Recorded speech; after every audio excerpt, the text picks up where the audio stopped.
We're live, Rubaya. Okay.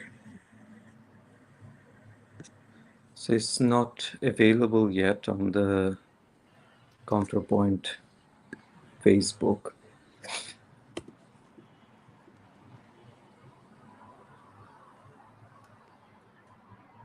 Hmm.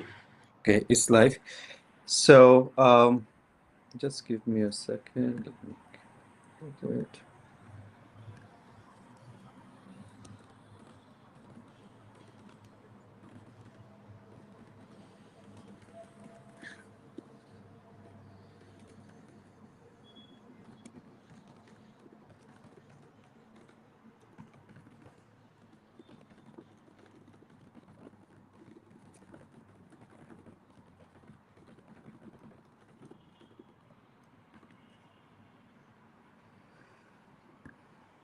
Hello, everyone. Good morning, good afternoon, good evening from wherever you're listening from around the world.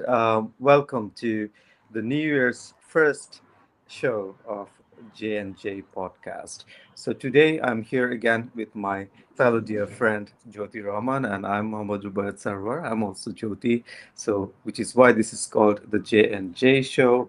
And this is our first show in 2026.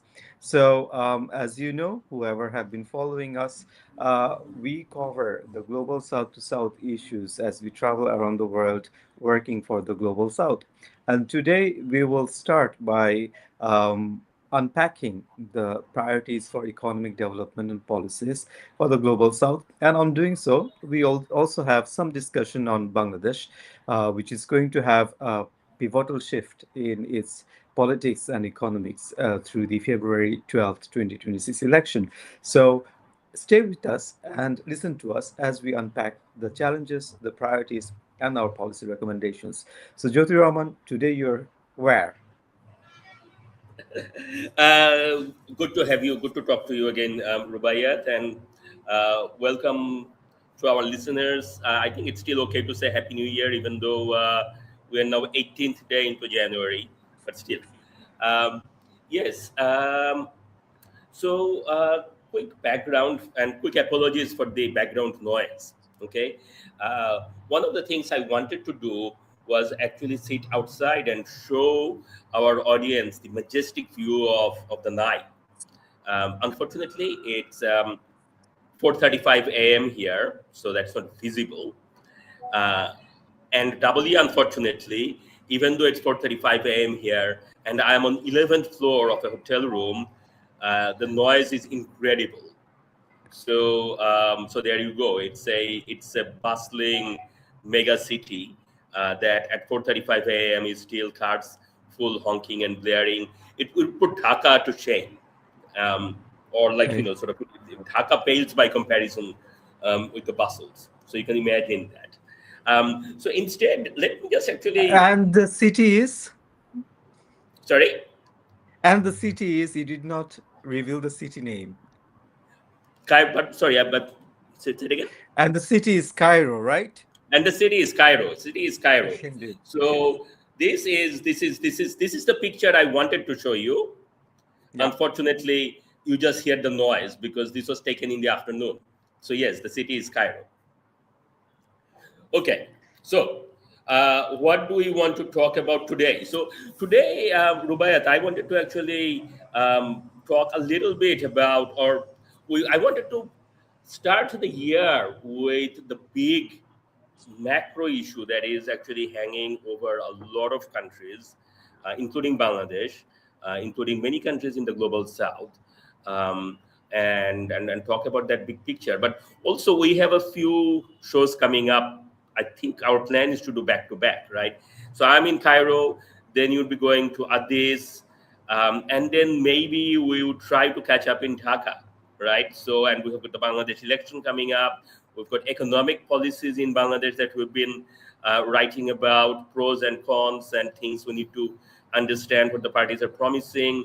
So, a lot of things to talk about. So, before we get to those in the upcoming episode, I wanted to set the scene with this big debt overhang that many of our countries find themselves in. Many governments come in and they feel weighed by this.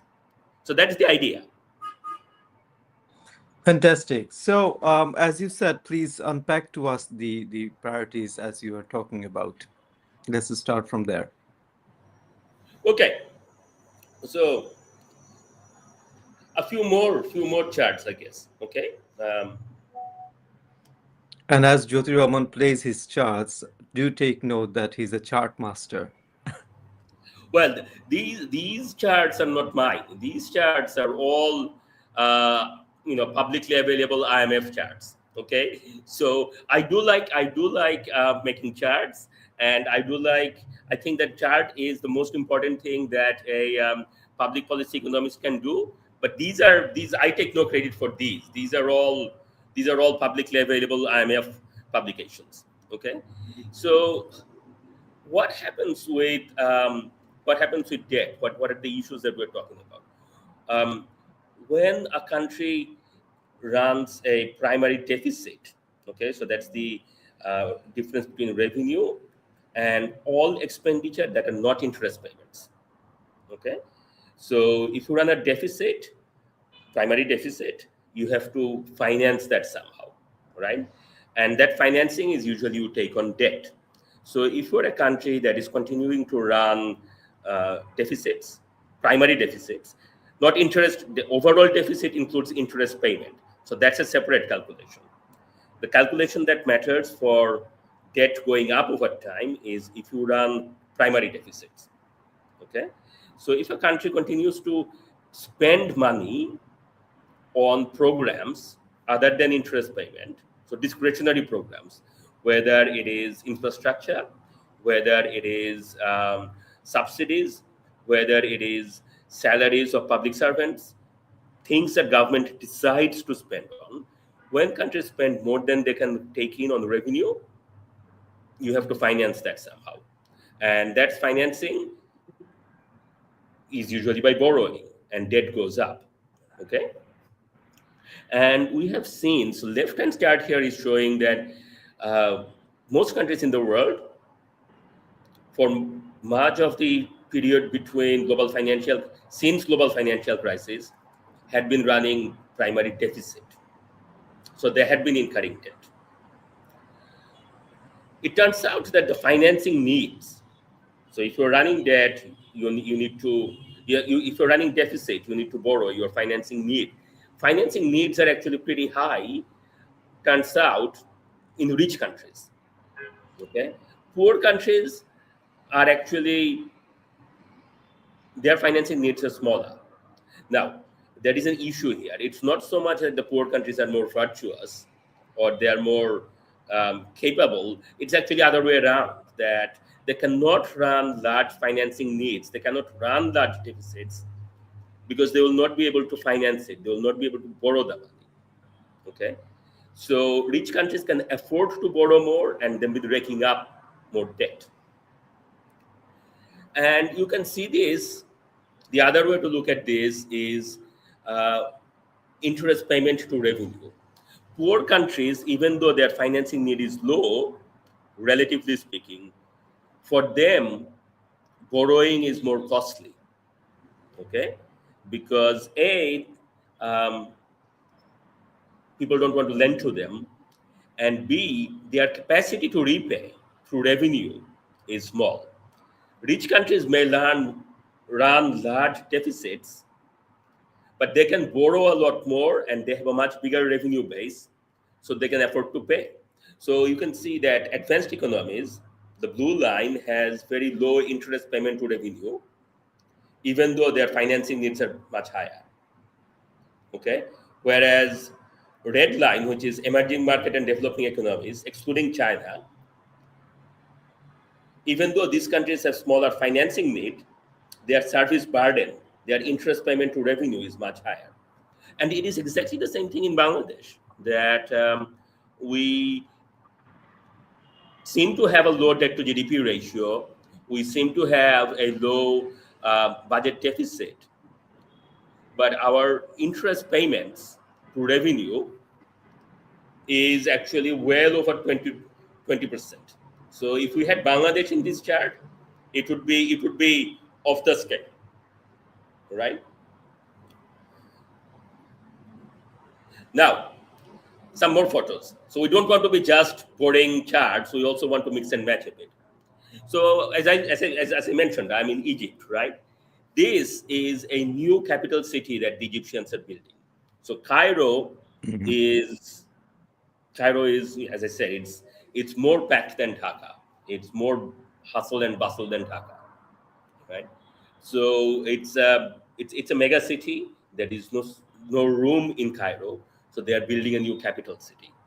Now, you would expect in a new capital city government buildings and ministries and so on, but they have these massive gates and monuments. It looks like they're building a city for the age of the pharaohs.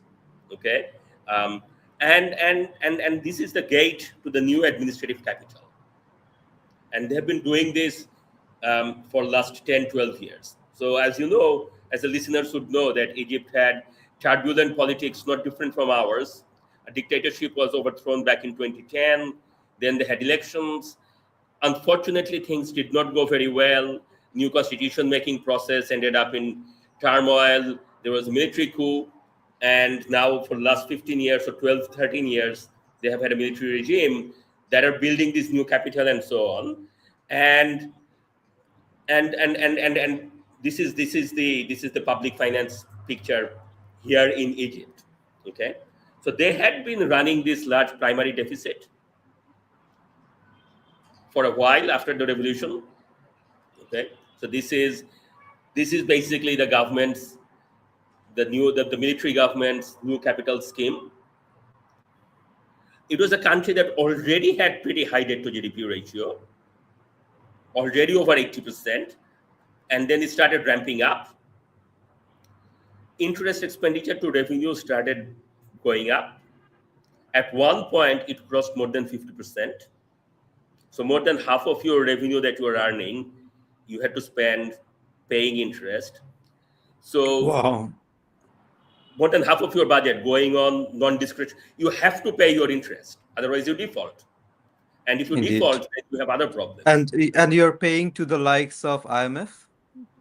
No, a lot of this borrowing was actually from market. So they have large Okay. euro bonds. So they borrowed in the market, foreign currency market. They borrowed from domestic banks, and they had bilateral loans from Gulf countries, from Turkey, from China. So a lot of this was not from the traditional IMF World Bank. So it was the So concession.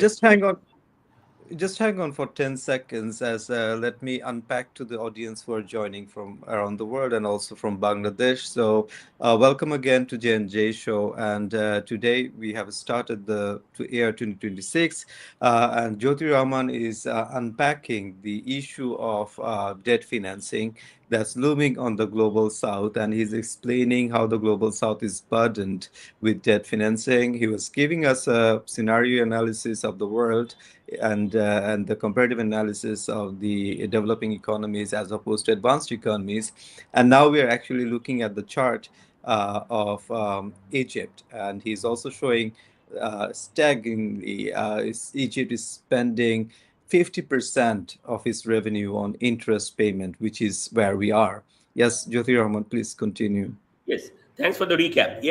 So most of the borrowing that happened before COVID was not from the Washington partners. These were mostly from the market, domestic and foreign, and also from non-traditional partners such as the Gulf countries, Turkey, and China. So the idea was that they would build this new capital that would lessen the burden on Cairo, that would create an economic boom, both in the short term and long term, infrastructure development, etc. And debt would be taken care of because you would grow your economy fast enough to pay down your debt. But when you end up with more than half of your budget going into interest payments. That basically means you don't have money to spend on your other needs, your social safety needs, your law and order, your education, your health. and so on, right? And so basically, to stabilize debt, what we can see is after COVID, Egyptian government has been running large primary surpluses. Okay, and um, because they have to save the money to pay down the interest debt. They still have large overall deficit, and interest payment in 2025, 2026 reached something like about 70% of revenue. Wow. Okay, and one big reason for that was they had a massive depreciation. So Egyptian pound went from something like uh, 15 to 20 pounds per dollar to around 45 to 50 pounds per dollar.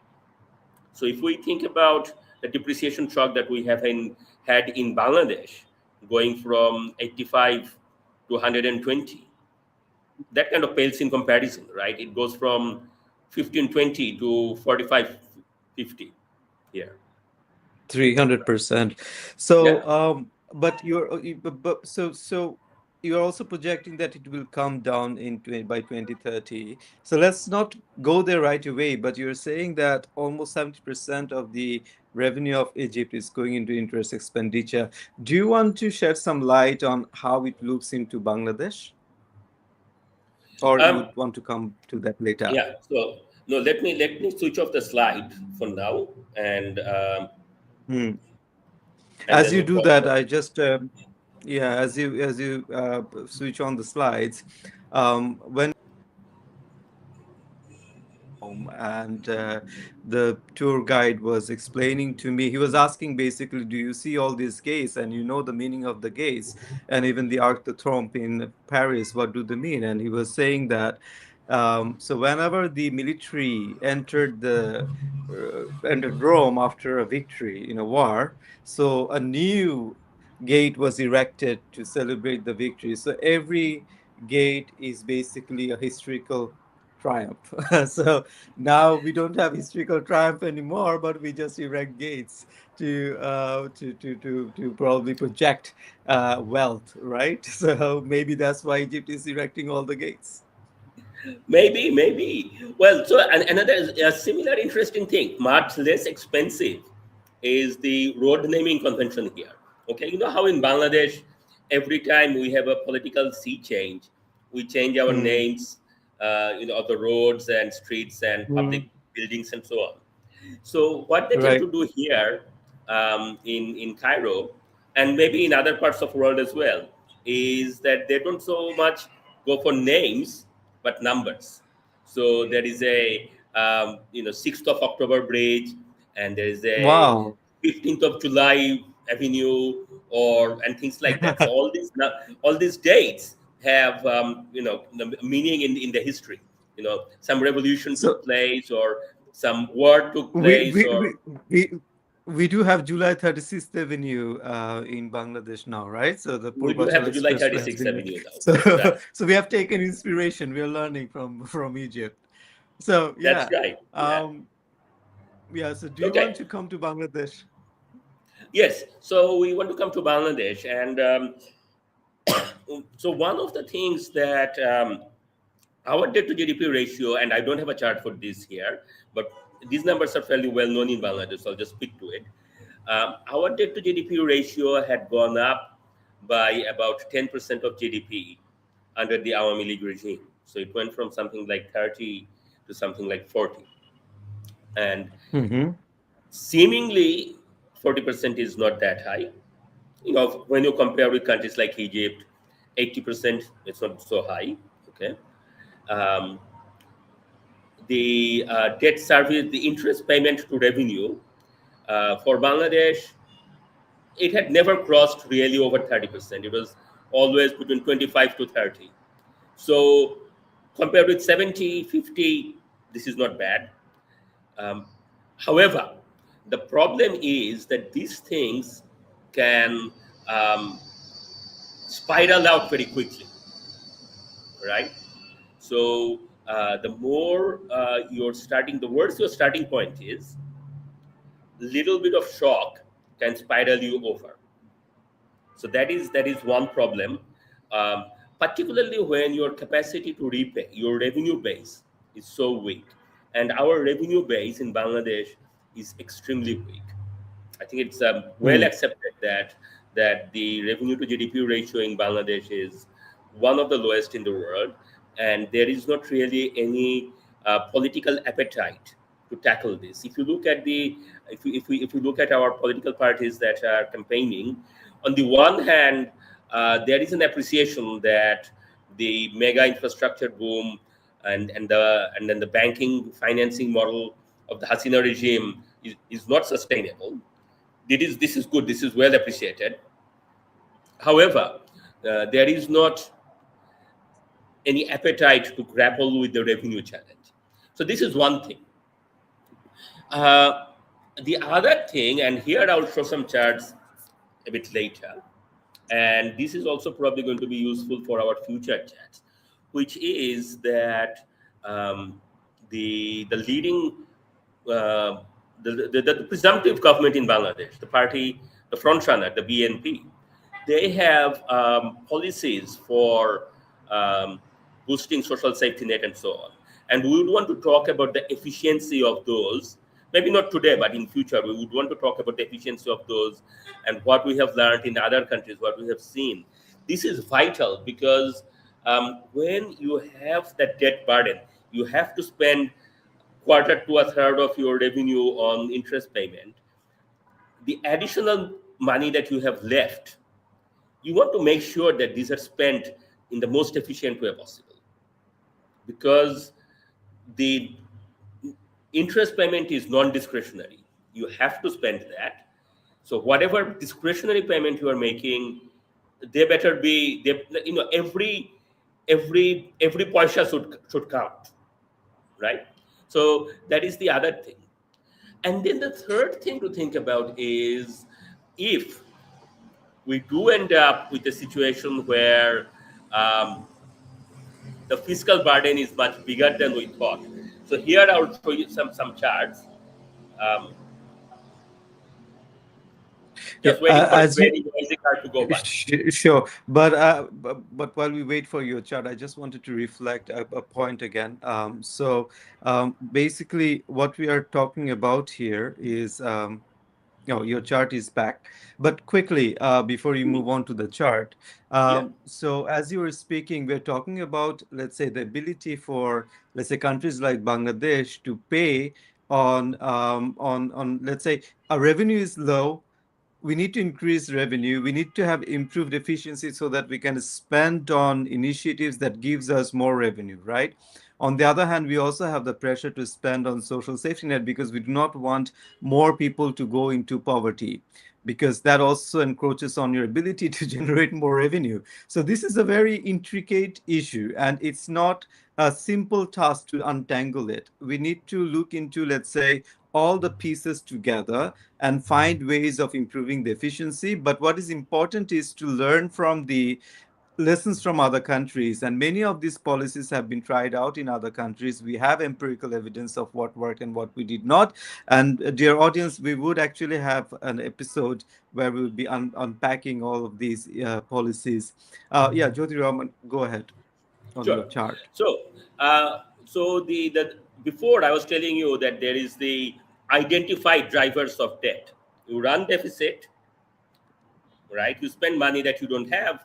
You finance it by borrowing. Debt goes up. There is also this thing called unidentified debt. Okay, and this may be for a country like Bangladesh, particularly for a country like Bangladesh, coming out of a political transition. These might be actually, these are the things, skeletons that we don't know what we have in the closet. Okay, so this is a pie chart, and it shows, again, it's a publicly available IMF chart. I didn't make it. It shows components of unidentified debt in selected 17 countries. Okay, so these are emerging market countries that are comparable with Bangladesh, um, and so Bangladesh is not in the database, by the way, because this data is from 2010 to 2023.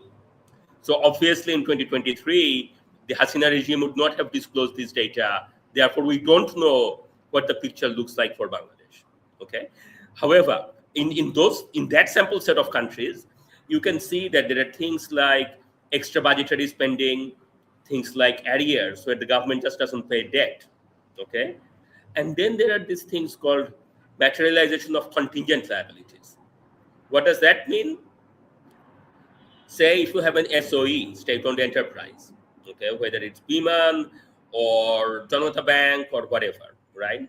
And government has an obligation with that enterprise that should event X happens, in the event of a loss, in the event of a capital expenditure, whatever, some contingency happens, government, as in the budget, is going to capitalize that SOE or give cash injection or take on their debt, whatever.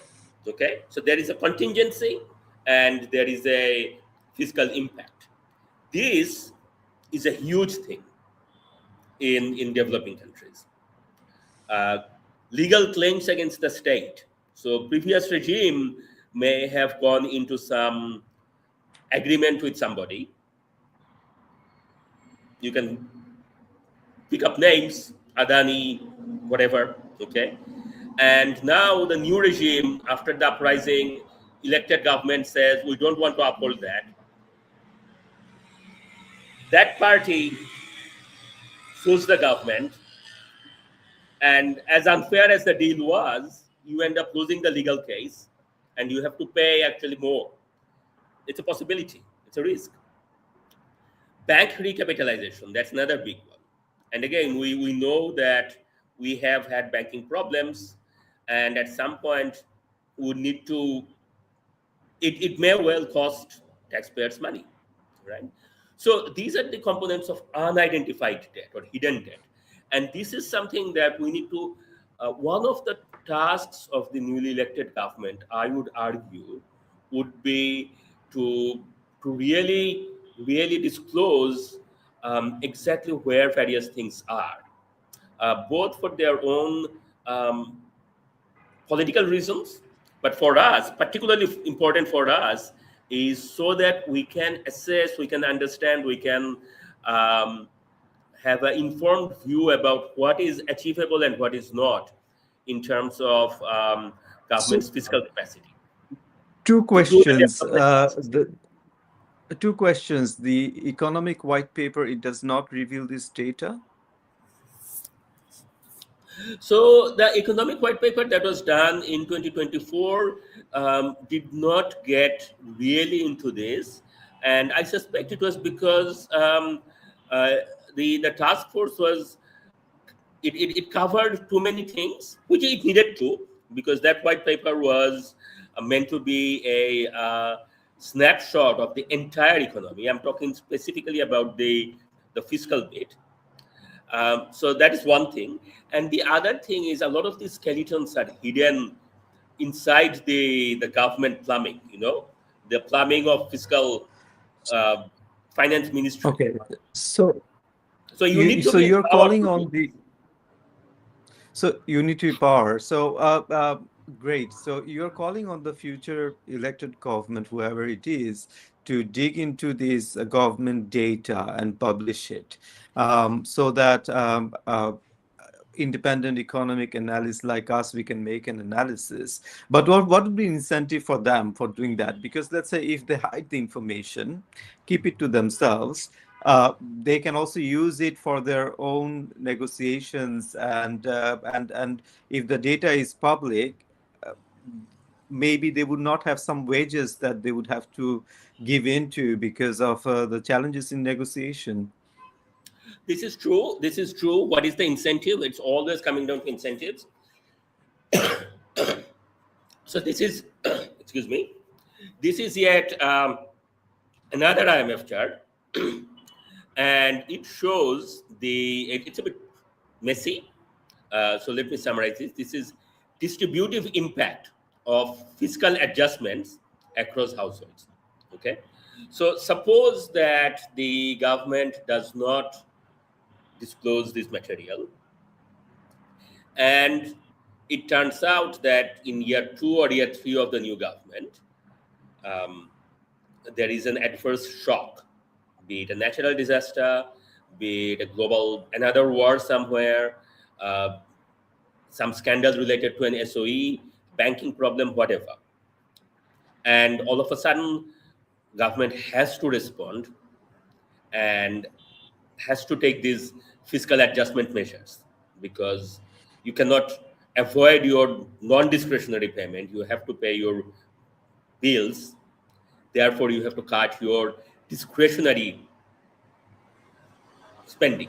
And discretionary spending are things that government wants to spend money on, because government believes that, a political party has its constituency. They believe that XYZ is good for the people. That's why they want to do those things. They want to get elected to do those things. And then they want to tell the voters that, hey, we gave you XYZ, so vote for us again. That's how democracy is supposed to work. Turns out that when you have this kind of fiscal adjustment across households,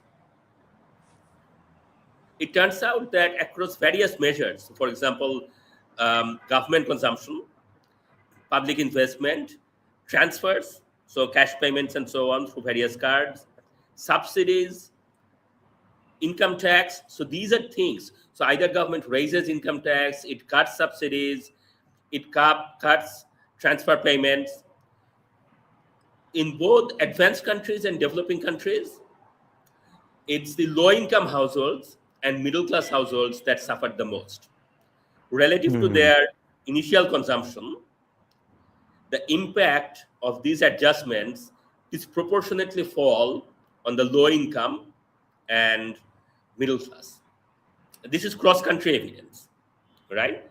So, again, Bangladesh is not in this data set because Bangladesh has not had to go through this. So, so, so this is very interesting. I'm just trying to connect the dot. So let's say if you are saying that fiscal adjustments will affect the low-income households more, and we will require some sort of fiscal adjustments in Bangladesh.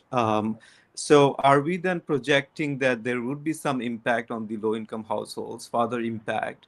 So in that context, the schemes like Family Card from BNP, do they become then relevant? So this is why we need to really understand what kind of fiscal mess we are in, right? Mm. So it may be that government, the incoming government, is better served by actually digging in and disclosing that, look, the mess is this big, Mm. and we have to take these steps to to adjust. And as a result of that, here are XYZ that are not feasible in year one or year two or year three. Okay.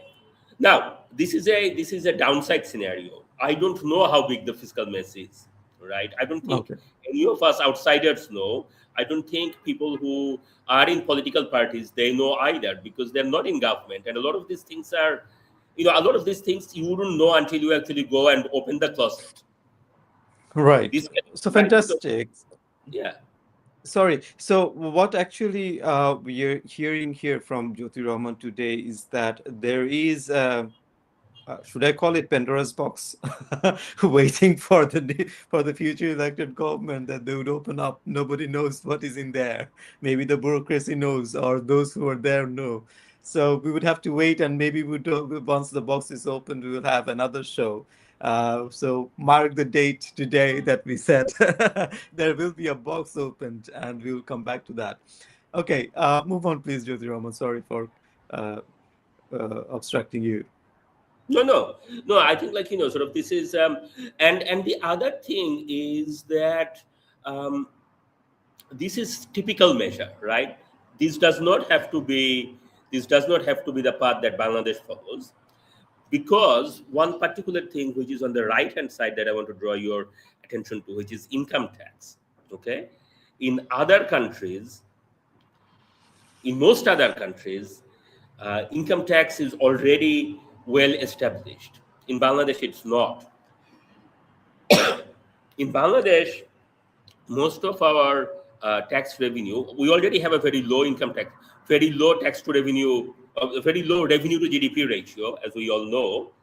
Within that, most of the revenue comes from consumption tax and import tax, okay, not income tax. So not only are we a low taxing country, we are a very low income taxing country. We are a very libertarian country in that sense. Okay, so our fiscal adjustment measure, if we really want to be fair about these things, then we cannot do what typical other countries do and rely mostly on transfers and subsidies and so on. We have to bite the bullet of taxing the rich or taxing the well off through their income. Okay. But here's the problem, and which is what I also wanted to ask, but we would be closing in 5 minutes. But so let's say the previous regime, they in Bangladesh, as we speak, as a case, and in many other countries, developing economies, I'm sure even in Egypt. So cronyism plays a big role. So because the government cannot bring in efficiency, improve the revenue schemes, as you were speaking, so they rely on a few oligarchical businesses, right? And they incentivize them, and the cronyism begins, and the private sector businesses grow, but only in a certain section. So how would you tax the private sector and the rich when you are actually building on the rich? This is a very vexing problem, and ultimately the solution is not technocratic. The solution is political. Ultimately, there has to be an elite consensus between the politicians across the political spectrum and the rich and the wealthy. Okay. um, and that is basically the, the business class, the top CEOs and so on. um, that the social compact, the social contract between the state and citizens needs to be revised, and the wealthy, the elite has to sort of formalize their relationship with the government, with the state, and pay taxes, um, so that the social stability is maintained. And we whether I don't know whether the July uprising, the monsoon revolution, was a sufficiently large enough shock to to bring forward that social contract. Um, I know that it may sound crass to say this. 1,400 people gave their lives, but when I look back, I don't see any such social contract between our wealthy and the state. So that's a very dismaying or dispiriting note. But at the end, that is what is needed. That if we do not have that kind of fiscal compact, that the state needs to be paid for, because if the state is not paid for, then state is not going to be able to provide. If the state is not going to be able to provide, then you are going to have upheavals and revolutions, and when that happens, the wealthy is not going to be spared either, right? So if we haven't gotten that sense yet, then So thank you so much for bringing the issue of social contract. I bumped onto it in my early career, actually. So and I saw the uh, I mean, it comes from social science. Nevertheless, when we are working on economics, it's extremely important how social contract builds trust. And without that trust, you actually cannot move that engine. It's a social dimension, but very much an economic precursor. Now, the challenge here is that, let's say, even if I'm in some way able to convince the CEOs, the investors, the businesses, the rich, that we need to tax you because of this and that reason, they need to trust that that money that they're giving will be spent well. So a few days back, we were trying to figure this out. Let's say the aid money is shrinking, but we still have the social issues. Without education, health, without skills, without reducing the gender equality issues, equity issues, disparities, without addressing the issues of climate changes and etc., our small enterprises, households, they would not be resilient, and they would not be able to go to their work to their promise, right? So where will this money come from? Because you don't have the revenue budget. So, and then we were basically suggesting that, like in India, they're doing the corporations are taxed 2%, so that that money goes to CSR, and that money is now coming to fund all these initiatives, right? So if we do that, for example, we suggest that 2% should be given by all these corporations to have strong CSR activities. They need to have trust that this money will be spent well. So similarly, if you're taxing them, then they need to have trust that your money is going to, let's say, improve these and these indicators, which will in return improve their demand and sales and expenditure and revenue, and therefore they grow. So that cycle, it requires a lot of meticulous planning, strategic efforts, but more importantly, it requires, I would say, a good faith in all the parties, and all the parties, political, social, economic, they would have to respond to their trust well. You are right, absolutely. That trust is the vital thing, and we all have. Um, so put it this way: that there was in Bangladeshi context, in Egyptian context, or in Nigeria, or in many other places, um, bad politics creates distrust, right? So we had incredibly bad politics, and there was no trust at all. We didn't even trust, and many of us still don't trust any government data at all. I happen to trust them a lot more, but even I don't trust a lot of them, right? So rebuilding that trust is vital. But also here is a note for optimism, at least as far as Bangladesh is concerned, which is that there are a lot of scrutiny, because we are now able to criticize, we are now able to comment and so on, and we should seize that opportunity, and we should keep pushing. So we should keep asking for full disclosures, particularly on fiscal issues. We should keep asking for more analysis. Sunshine is the best disinfectant. Indeed, indeed. So, do you have any further slide, or we continue to our closer and wrap up? Sorry. Uh, Do you have any further slide that you have on the closet? I do have one more. Let me Please go just ahead. Yes. yeah. So, but this is probably going to be the ending slide, or the last slide.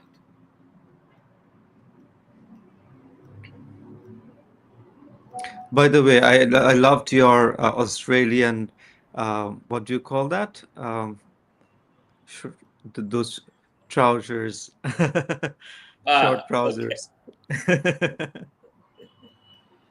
No, I think I have run out of the slides. You have covered. Okay. No, I think that is it. So I think So, yeah, I think, also looking at the time, we're closing into 43 minutes. So if we want to recap all of these things, at the very highest level, I would say that whenever a new government comes in a country like Bangladesh, um, whether through a revolution, whether through an election, um, uh, you are never going to enjoy that honeymoon period ever again, because the countries that you are going to, the countries like ours in global south are not easy places to govern. So make use of that honeymoon period and come clean. These are not your fault.